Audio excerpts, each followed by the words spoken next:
राजधानी के नजदीक स्थित प्राचीन चंदलाई झील के कैचमेंट एरिया में ग्राम पंचायत की ओर से 52 अवैध आवासीय पट्टे जारी करने के मामले में जहां चाकसू पंचायत समिति ने मौन साधा है, तो वहीं जेडीए प्रभावी कार्रवाई करने के बजाय पिछले 10 महीने से पंचायत समिति के जवाब का इंतजार कर रहा है। पूरा मामला क्या है, जानने के लिए देखिए हमारी एक खास रिपोर्ट। राजधानी से करीब 30 किलोमीटर दूर स्थित प्राचीन चंदलाई बांध के कैचमेंट एरिया का गला घोंटने की लंबे समय से कवायद चल रही है।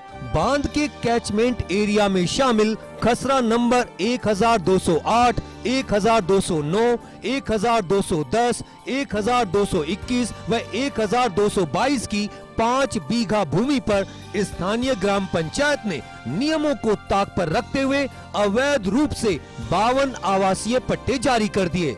यह मामला 10 महीने पहले ही उजागर हो गया था।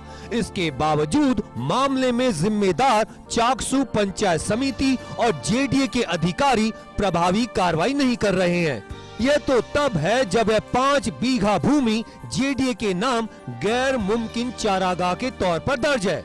इस झील के पानी से आसपास के 2 दर्जन से अधिक गांवों में खेती होती है।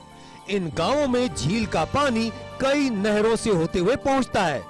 एक अनुमान के मुताबिक इस झील के चारों तरफ करीब 20,000 बीघा कृषि भूमि की सिंचाई होती है। झील के पानी से गेहूं, सरसों और विभिन्न प्रकार की सब्जियां उगाई जा रही हैं।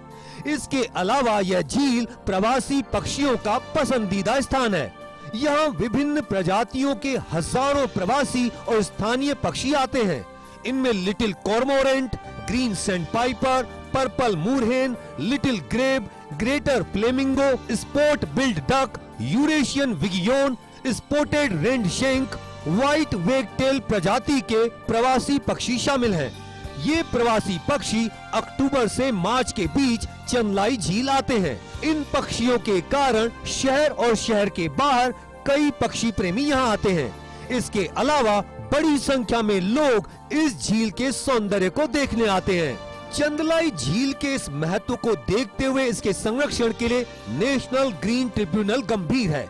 एक मामले में नेशनल ग्रीन ट्रिब्यूनल के आदेश पर बांध के कैचमेंट एरिया में हुए अतिक्रमणों को लेकर विभिन्न विभागों ने जो रिपोर्ट तैयार की थी, उस रिपोर्ट में खसरा नंबर 1208, 1209 और 1210 में शामिल भूमि पर किए गए अतिक्रमण को डूब क्षेत्र में अतिक्रमण माना गया है।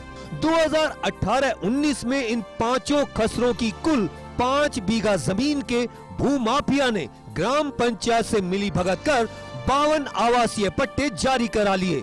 मामला खुलने के बाद जेडीए के जोन की ओर से प्रवर्तन शाखा को रिपोर्ट भेजी गई।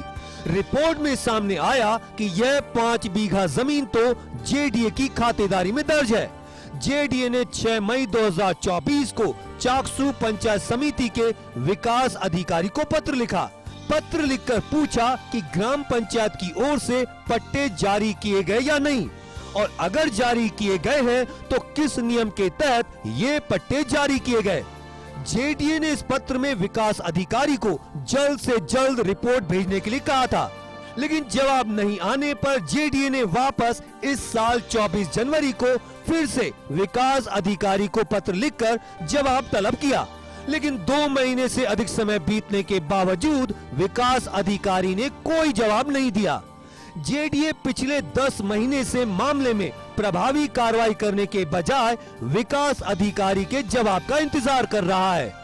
जेडीए अपनी ही भूमि जो कि बांध के कैचमेंट एरिया से प्रभावित है, उस भूमि पर अतिक्रमण हटाने के लिए प्रभावी कार्रवाई नहीं कर रहा है, जबकि एनजीटी के आदेश पर विभिन्न विभागों की ओर से कराए गए सर्वे में भी ये अतिक्रमण सामने आ चुका है। चंदलाई बांध के डूब क्षेत्र में इस तरह से ही निर्माणों की छूट मिलती रही तो वो दिन दूर नहीं जब इस प्राचीन झील का अस्तित्व ही खत्म हो जाएगा।